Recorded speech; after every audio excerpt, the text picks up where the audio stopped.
Chapter 7. Contemporary Period, Late Showa and Heisei. 79.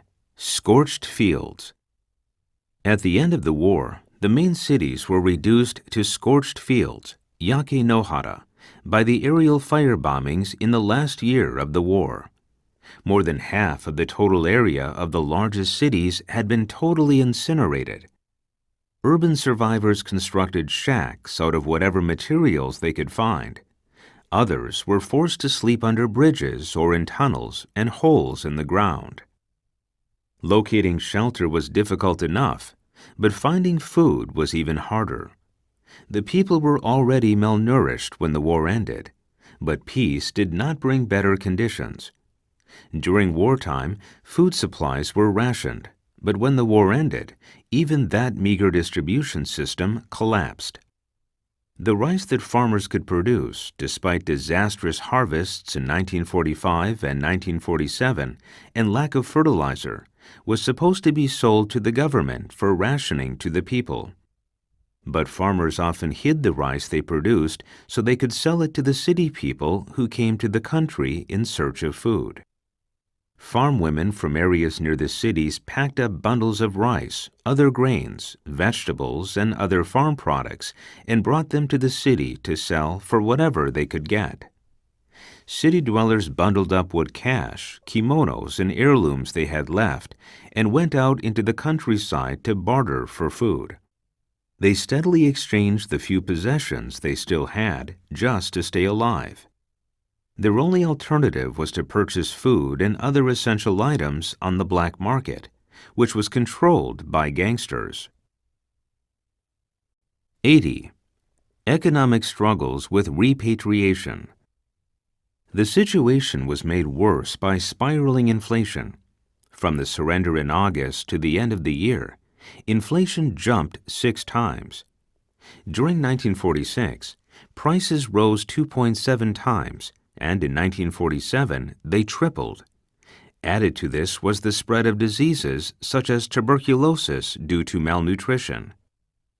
Perhaps the hardest blow came with the return of almost 7 million civilian expatriates and military personnel between August 1945 and the end of 1946. At the end of the war, some 10% of all Japanese citizens were overseas, in Korea, Taiwan, Manchuria, and the Chinese mainland. They had left as civilian pioneers and military heroes, but when they returned, there were more mouths to feed. 81. First Steps and a Constitution. The occupation of Japan was carried out primarily by Americans under General Douglas MacArthur, Supreme Commander for the Allied Powers, SCAP. His official general headquarters came to be known as GHQ. First, MacArthur's staff began disassembling Japan's military and its empire. The Imperial Army and Navy were abolished, and the former military personnel were slowly repatriated. SCAP quickly stripped Japan of all these territories, leaving only the 4 main islands of the mainland that Japan had occupied at the time of the Meiji Restoration. GHQ drafted a constitution that made several significant reforms. It took sovereignty from the emperor and placed it in the hands of the people, turning the monarch into a symbol of the state and the unity of the people. It granted voting rights and equal rights to women. It separated religion and government. It also included a passage related to the military that has continued to be the subject of debate for more than 6 decades. Article 9 states that the Japanese people forever renounce war as a sovereign right of the nation, and the threat or use of force as a means of settling international disputes, and adds that land, sea, and air forces as well as other war potential will never be maintained. This draft, with minor revisions, was passed by the Diet and took effect on May 3, 1947. To the present, the so-called Peace Clause makes the Japanese Constitution unique among nations of the world by renouncing war. 82. Economic reforms. SCAP also saw economic equality as essential to constructing a viable democracy. At the end of the war, approximately half of the population resided in agricultural villages, and poverty there was a serious economic and social problem. The key, SCAP believed, was to eliminate the economic power of the absentee landlords and increase the power of the tenant farmers who actually worked the land. SCAP therefore ordered the Japanese government to purchase lands from the absentee landowners and sell it at reasonable prices to those who lived and cultivated the land. The Farmland Reform Law of 1946 allowed the government to buy such lands from 2.3 million landowners and sell it to 4.7 million cultivators. Former landowners were only allowed to keep approximately 2.5-acre allotments, 10-acre allotments in Hokkaido. The former landowners lost both wealth and local status as a result of this forced buyout. But the resident farmers benefited enormously. By most estimates, this land reform was one of the most successful reforms carried out during the occupation. 83. Korean War and the Reverse Course. 2 years following the beginning of occupation reforms, Japan still faced economic and political difficulties. By 1947, labor unions, initially supported by the occupation, were getting out of control. Reconstruction of the economy remained far from complete. The Japanese public was ready for stability. In addition to these domestic issues, hostile relations between the two Koreas convinced many U.S. leaders that U.S. policies in East Asia depended on a politically stable Japan as an ally. That, in turn, required an economic revival. The reversing of American policy took two forms. First, the occupation began to rein in the rising labor movement, with the intention of increasing productivity. The unions quickly enrolled some 4.8 million members by the end of 1946. At least part of the leadership had a pro-communist agenda that went beyond a desire for improved working conditions and wages. The occupation began to feel that the union's constant strikes might bring on social chaos. Second, the occupation had initially attempted to break up the Zaibatsu. It had seen the Zaibatsu as collaborating in wartime imperialism. But the occupation began to see those conglomerates as merely loyal business enterprises. Breaking up the Zaibatsu was no longer considered essential. On the contrary, the Zaibatsu came to be seen as necessary in rebuilding the Japanese economy. Ultimately, the occupation's sympathy shifted from labor to management. This reverse course was accompanied by removing alleged communists from position in labor movements and government. This red purge eventually spread to private enterprises, journalists, factory workers, and teachers. The Shimoyama Incident, Mitaka Incident, and Matsukawa Incident further stimulated fears of subversion. 84. The Dodge Line Program. During the immediate post-war years, runaway inflation, shortages of raw materials, and lack of capital blocked economic recovery. America began looking upon Japan as its Asian ally against communism. It began to grow anxious to promote Japan's economic recovery. As a step in this direction, the U.S. sent economist Joseph Dodge to Tokyo in February 1949 to set forth a plan for recovery. Dodge disliked government support for regulation of the economy. Instead, he suggested 3 policies that SCAP adopted. First, Japan should maintain a balanced budget. Second, Japanese government loans to industry should be stopped. Third, all state subsidies should be reduced. But Dodge is most remembered for his proposal to set a favorable exchange rate of 360 yen to the dollar, a rate that would encourage Japanese exports. Over the next 2 decades, the Japanese economy would benefit enormously from this artificially maintained exchange rate, which would make Japanese goods attractively priced. The Dodge program halted inflation. However, by limiting capital, it brought Japan to the brink of full-blown depression. However, in June 1950, a conflict broke out in Korea. This war would bring the economy out of danger through massive orders for Japanese goods. 85. Conflict in Korea. SCAP authorized the creation of a Japanese paramilitary force to supplement the regular police force.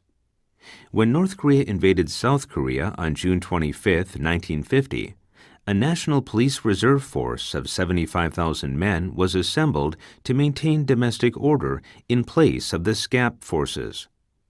This force had the equipment and the appearance of a regular army.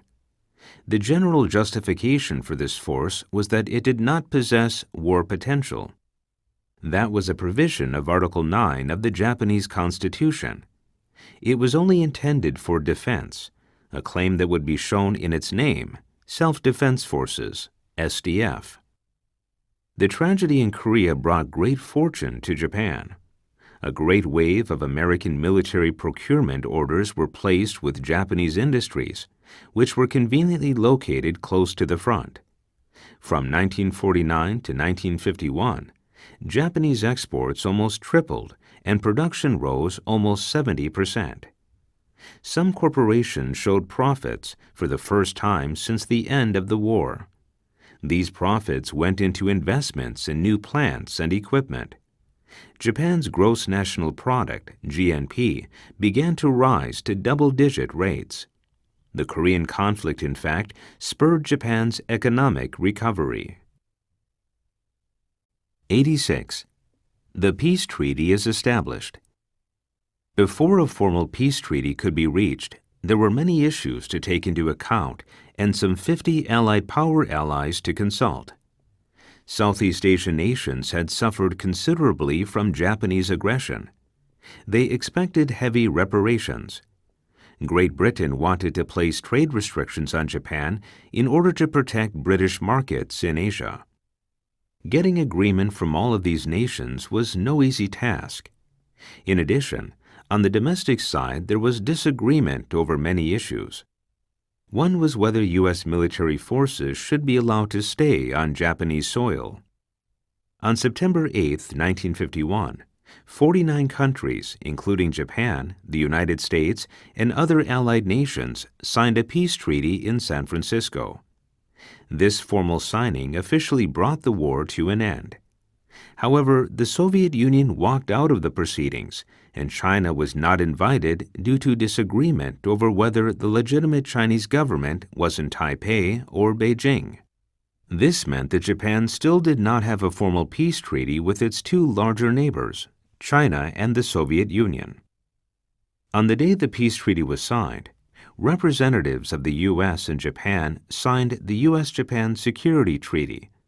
This granted the U.S. the right to station troops in Japan indefinitely. While Japan gained U.S. protection, in the event of an attack from a third nation, it became subject to U.S. policy changes. More significantly, it placed Japan at risk for supporting U.S. military and political policies. The Peace and Mutual Security Treaties went into effect on April 28, 1952, ending the 7-year occupation. 4 years later, in 1956, Japan signed a document re-establishing diplomatic relations with the Soviet Union and was granted membership in the United Nations. 87. High-speed growth. The Korean War provided the initial spur to Japan's recovery. Between 1950 and 1953, Japan served as the closest supplier of goods and equipment. Japan benefited from procurement orders for textiles, steel, vehicles, paper, and lumber to the tune of some $2 billion. Profits from this unanticipated external stimulus were used for new factories and equipment. When peace came, manufacturers were ready and able to shift from production of war materials to consumer materials. This and the 360 yen to dollar exchange rate brought Japanese industry to full recovery by 1955. Prime Minister Ikeda Hayato signaled a new stage in Japan's recovery in 1960. He announced that the government would adopt an income doubling plan. On the surface, the goals of this plan were astonishing: to achieve full employment and double GNP and personal income by 1970. To achieve this, the plan called for heavy investment in science and technology, tax breaks and loans to high-growth industries, and promotion of international trade. During the 1960s, the economy took off. The quality of Japanese products increased to the point that "made in Japan" transformed from an expression indicating cheap, poorly made items to one indicating reliable, well-made items. As a result, Japan became highly competitive on international markets, especially at the 360 yen exchange rate. The income doubling goal was achieved in a mere 7 years, rather than the expected 10 years, and by the end of the 1960s, Japan was second only to the U.S. in production of goods and services. Symbolizing Japan's recovery and return to the world stage, the 1964 Olympic Games were held in Tokyo, the first time the Olympics were held in Asia. 88. Political unrest. Not everyone was happy with the direction Japan was taking in 1960, the year the U.S.-Japan Security Treaty came up for renewal. Opponents inside and outside the Diet attempted to prevent the renewal of a slightly revised treaty. Beginning in 1959, students and their supporters staged mass demonstrations in Tokyo, especially near the Diet building, in order to make their message heard. Prime Minister Kishi Nobusuke rammed the bill through the Diet, calling police into the Diet to remove opponents and then holding a snap vote with only LDP loyalists in attendance. This disregard for democratic procedure further enraged opponents of the treaty. At the peak of the protest marches that resulted, a 22-year-old female student was crushed to death in a battle between students and riot police. Her death further strengthened the opposition, but the treaty came into force nonetheless. In the years 1968 to 1969, students turned against their own universities.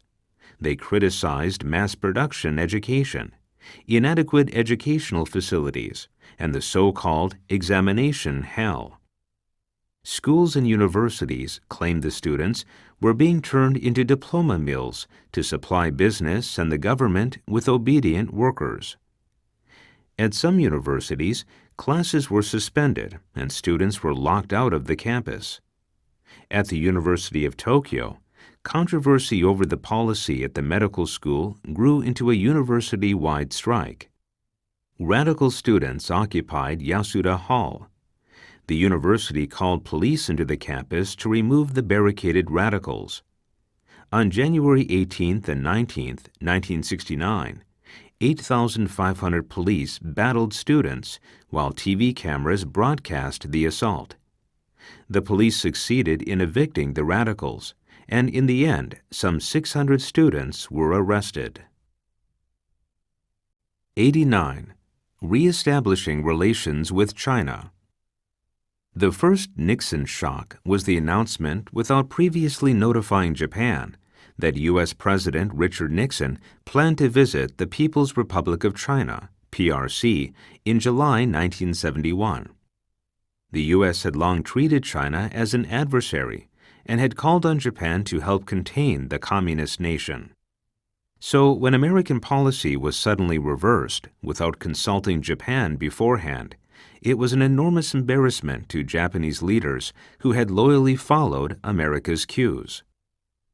Although stunned by Nixon's reversal of American attitudes to China, Prime Minister Tanaka Kakue was quick to respond to changes in the international situation. 2 months after taking office, Tanaka decided to follow America's lead by recognizing the People's Republic of China as the sole government of China, with sovereignty over Taiwan. He traveled to Beijing in September 1972, where he signed a joint communiqué that provided for the exchange of diplomats. This initiative displayed by Tanaka in resolving a long-term political issue made him highly popular at home. Relations between the countries gradually improved, and in 1978, the two nations signed the China-Japan Peace and Friendship Treaty, which normalized relations between the two. 90. The Second Nixon Shock. President Nixon shocked the Japanese on two different occasions. The second was his sudden announcement that the U.S. was abandoning the gold standard for its currency. To Japan, this signaled a breaking of the fixed dollar-yen exchange rate. Following World War II, in order to assist economic recovery and reconstruction in Japan, the U.S. had maintained a deliberately undervalued exchange rate of 360 yen to $1. This unnatural exchange rate allowed Japan to export its products to the American market at attractive prices. Japanese businesses had grown used to this rate and expected it to continue. So when Nixon made the announcement, it came as a major blow. Part of the shock was that the U.S. had acted unilaterally without consulting Japan, which was supposed to be an ally. From the American point of view, Japan had achieved a comeback and no longer needed artificial economic protection. The yen-dollar exchange rate was allowed to float in 1973, and the yen grew increasingly stronger against the dollar. At the beginning of 1980, it had strengthened to 237 yen to the dollar, and by 1990 to 144 yen to the dollar. The post-war high was 75.32 yen in 2011. 91. Return of Okinawa. The U.S.-Japan Security Treaty signed in 1951 at the time of the peace treaty gave America control over the Ogasawara Islands and Okinawa. The U.S. government governed Okinawa like a colony and constructed bases for the armed forces in various places on Okinawa. This continued American presence in Okinawa even followed the end of the occupation in 1952, remained a multifaceted problem. Local residents, while partially dependent economically on the bases, suffered from aircraft noise, preferential legal treatment of military personnel, and disagreements over land use and rents. Okinawa and its people also felt that they had been forced to bear these burdens by the mainland Japanese government without appropriate compensation. Russia, among other nations, contended that because of the American base on Okinawa, Japan had not returned to sovereignty in 1952, and therefore it would not negotiate a peace treaty. America returned the Ogasawara Islands to Japan in 1968, and Okinawa was returned in 1972. The bases remained, and noise problems and crime involving U.S. military personnel continued to make the news. The issue of Okinawa's unfair burden also remained. American bases occupied some 10% of Okinawa Prefecture. Further, some 75% of the land area occupied by U.S. military bases in Japan was in Okinawa. 92. The Oil Shock of 1973. The juggernaut of the Japanese economy shuddered in 1973. The Organization of the Petroleum Exporting Countries, OPEC, suddenly announced that it would raise the price of crude oil by nearly 70%. Entirely dependent on imported petroleum for fuel for its industries, Japan was stunned when it was included in the OPEC oil embargo. The public responded by rushing to supermarkets for products like toilet paper, production of which depend on petroleum. Panic from the oil shock caused a brief shrinking of the economy. But ironically, The oil shock provided Japanese auto manufacturers with an opportunity to sell its smaller, more efficient autos in the U.S. Stimulated by the rise in gas prices and significant improvements in quality, by 1980, Japan produced more autos per year than any other nation in the world. The oil shock also had an impact on the nuclear power industry. Despite a general anti-nuclear sentiment among the public, Japan's complete dependency on imported petroleum had led it to invest billions of yen beginning in the 1950s in developing a program of nuclear energy. Japan's first nuclear power plant at Tokaimura went online in 1965. The oil shock further stimulated interest in nuclear power among both scientists and government officials as a way to reduce dependency on imported fuel. 93. Trade friction. Immediately after World War II, Japan imported more from the U.S. than it exported to the U.S. In 1965, that reversed, and every year thereafter, Japan's exports increased. In the 1970s, Japan seemed to be flooding the American market with manufactured goods that were rapidly improving in quality and reliability. As a result, American businesses and labor unions began to complain. They said that Japanese companies were dumping goods on the American market. It was true that Japanese manufacturers were charging high prices in the protected Japanese market. Meanwhile, it was selling the same product at far lower prices in America in order to gain market share. American companies claimed that they were being driven out of business by unfair competition. American labor unions claimed that Japanese businesses were pushing American workers out of jobs. From the Japanese point of view, they were just better at business than their American competitors. Repeated trade conflicts eventually led to political negotiations between America and Japan over steel, 1969 and 1978, textiles, 1972, color televisions, 1977, and automobiles, 1981. Some negotiations led to voluntary restraints, in which Japanese manufacturers agreed to restrict the amount of goods they exported, for example, automobiles. Other negotiations led to the opening of Japanese markets to agricultural products such as beef, 1988, and rice, 1993. Japanese automakers realized the sensitivity of their position in the American market. They developed a new strategy. Instead of producing autos in Japan, they moved their factories to America. They also moved subsidiaries and parts suppliers to America and built American-made cars there. 94. The bubble economy. The economic miracle, which began with high growth, seemed to stumble at the time of the oil shock and several scandals. But the economic situation was far from bleak. The days of 10% annual growth were over, but the 3.5% to 5.5% growth from 1975 into the 1980s seemed quite remarkable to foreign observers. When Japan's GNP passed that of the U.S. in 1987, it seemed that nothing could stop the Japanese economy. On an individual level, the Japanese appeared fairly satisfied with their economic situation. Evidence for this was in the annual opinion survey of the people's livelihood, Kokumin Seikatsu ni Kansuru Yoron Chosa, carried out by the Prime Minister's Office, Sorifu. The survey asked where they placed themselves compared to other Japanese. Those who saw themselves as middle increased from the 1960s until it reached more than 60% in the 1980s. Adding the lower middle and upper middle respondents, the self-defined middle class rose above 90%.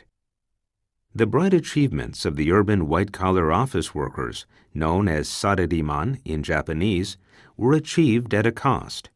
Totally devoted to their companies, they worked overtime as a daily habit, skipped a portion of the vacation days they were entitled to take off. They joined coworkers and clients for drinks after hours rather than going home. In exchange, their salaries went up and they rose through the company hierarchy. But the excesses of overwork became evident in the 1980s, and a term was coined to describe the phenomenon, karoshi, death from overworking. 95. Economic bubble bursts. By the mid-1990s, after the bubble collapsed, Japan entered a so-called lost decade.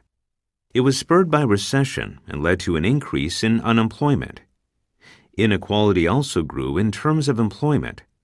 This was most visible in the young generation of workers, who were divided into full-time employee and temporary worker groups. Between 2001 and 2006, the population of the regular employed fell by 1.9 million, and the population of temporary workers rose by 3.3 million. There were changes in the family as well. It became common for women to find part-time work to contribute to the household income. This was partly due to the high living expenses. More significantly, there was a shift in employment status of the men. They earned less, suffered layoffs, or worked full-time shifts as temporary workers. Many couples began to feel that they could not afford to have children. Some statistics revealed the grim conditions more specifically.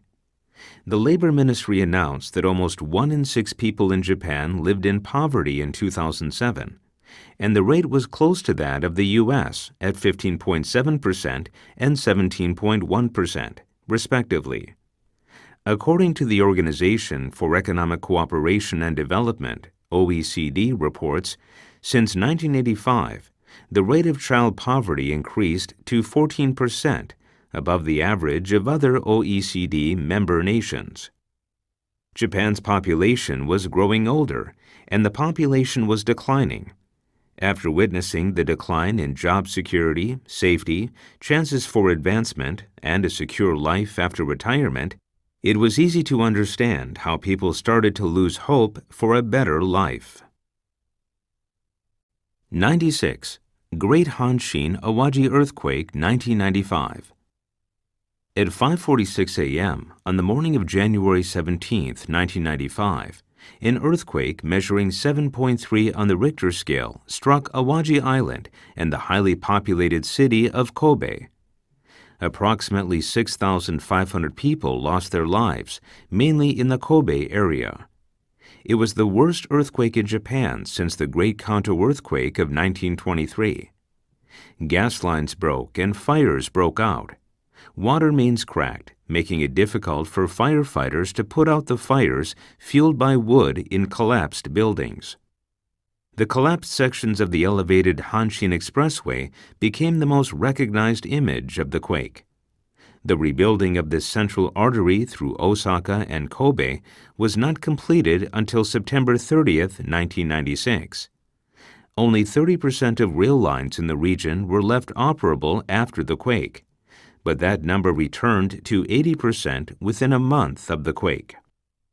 The national government was criticized for its slow response to the crisis, for initially turning down offers of assistance from other countries, and for not having a crisis response plan to handle such a large-scale disaster. On the positive side, some 1.2 million volunteers joined in relief efforts during the 3 months following the quake. The economic impact of the disaster was enormous. Damage came to some 10 trillion yen, approximately 2.5% of Japan's GDP for that year. 97. Subway sarin attack. On March 20, 1995, members of the Supreme Truth cult Aum Shinrikyo released deadly sarin gas on a Tokyo subway train at the height of the morning rush hour. 13 passengers and train personnel were killed, and 6,300 injured in the attack.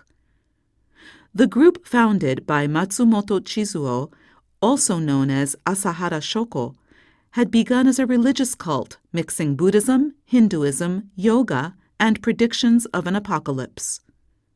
By 1994, however, the group shifted from preparing for the end of the world to actually implementing it. Certain members of the cult began creating chemical and biological weapons of mass destruction to bring the end sooner.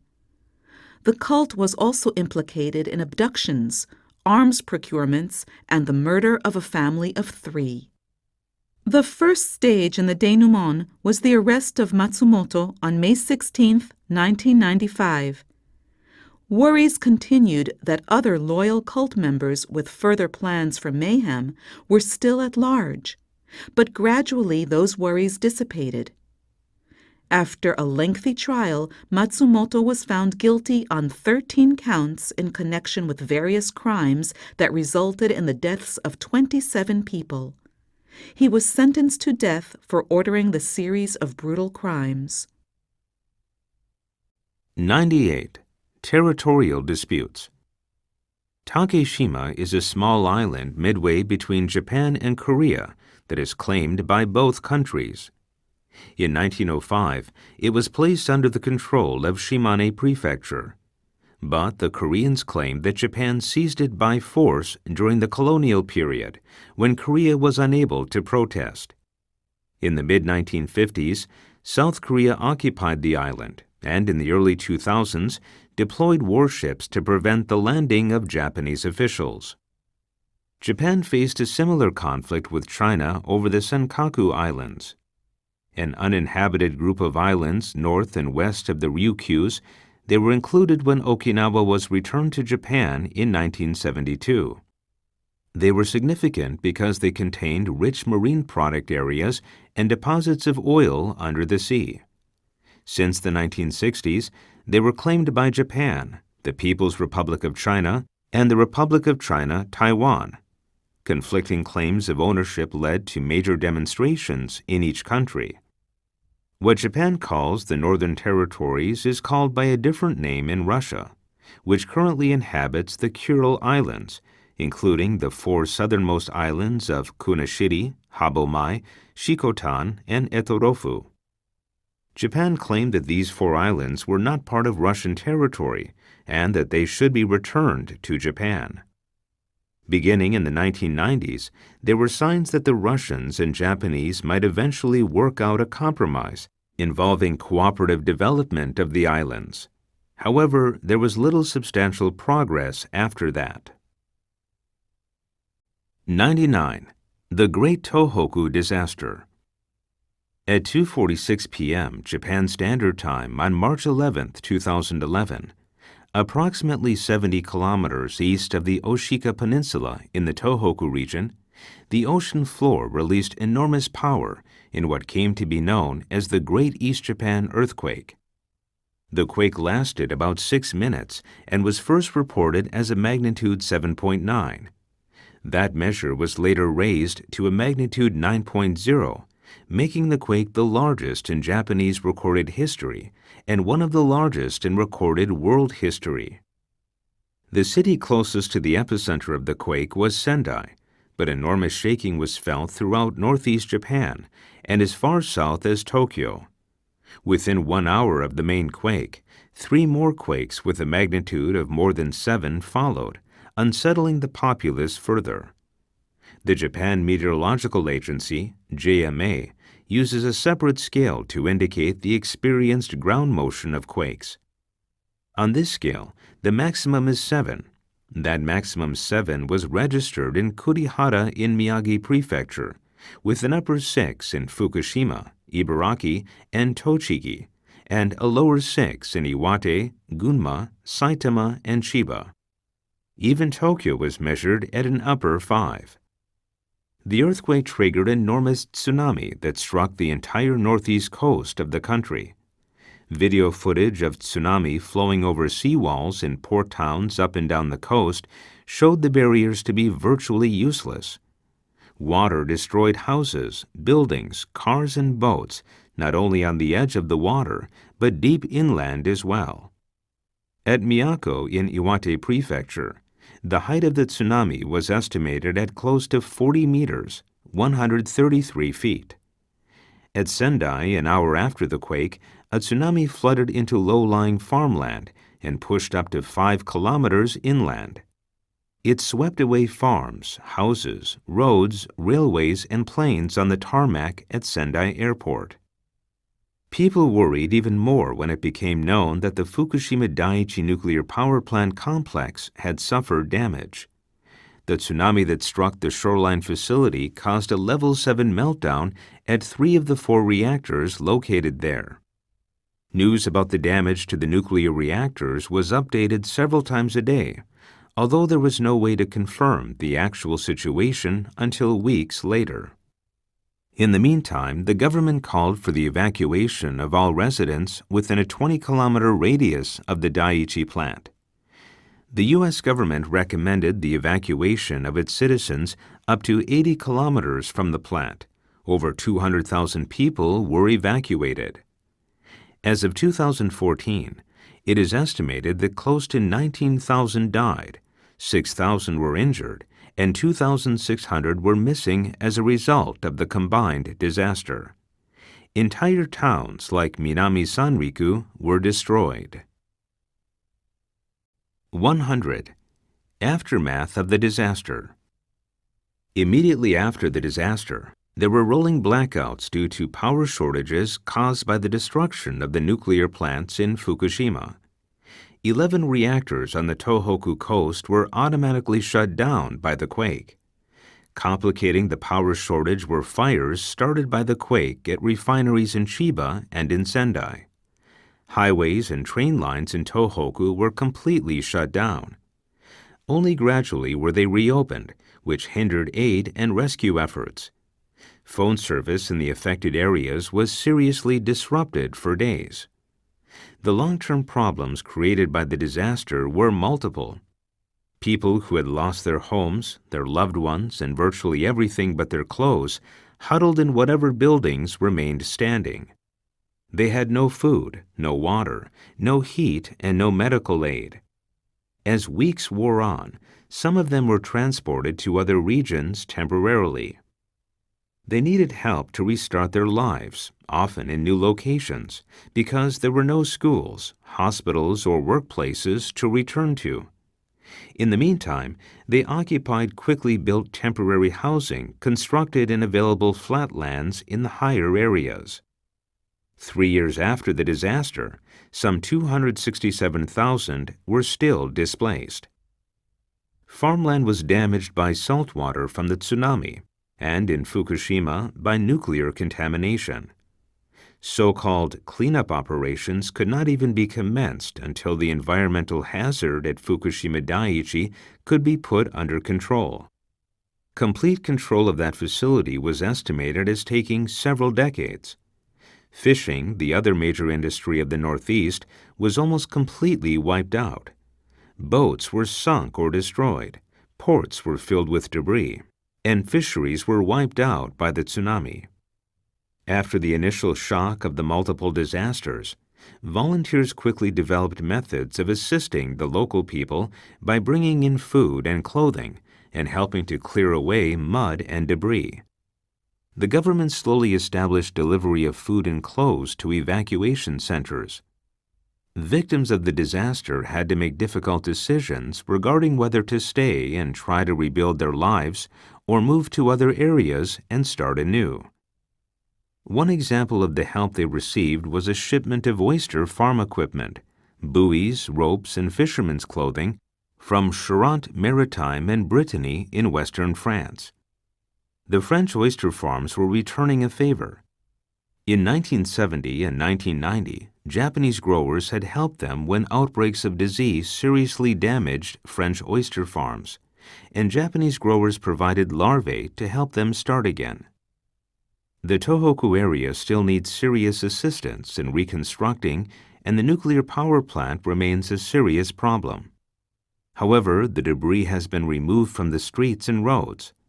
Most of the rail lines are back in operation, and more of the damaged houses have been repaired. Small shops and restaurants are returning to the small town streets.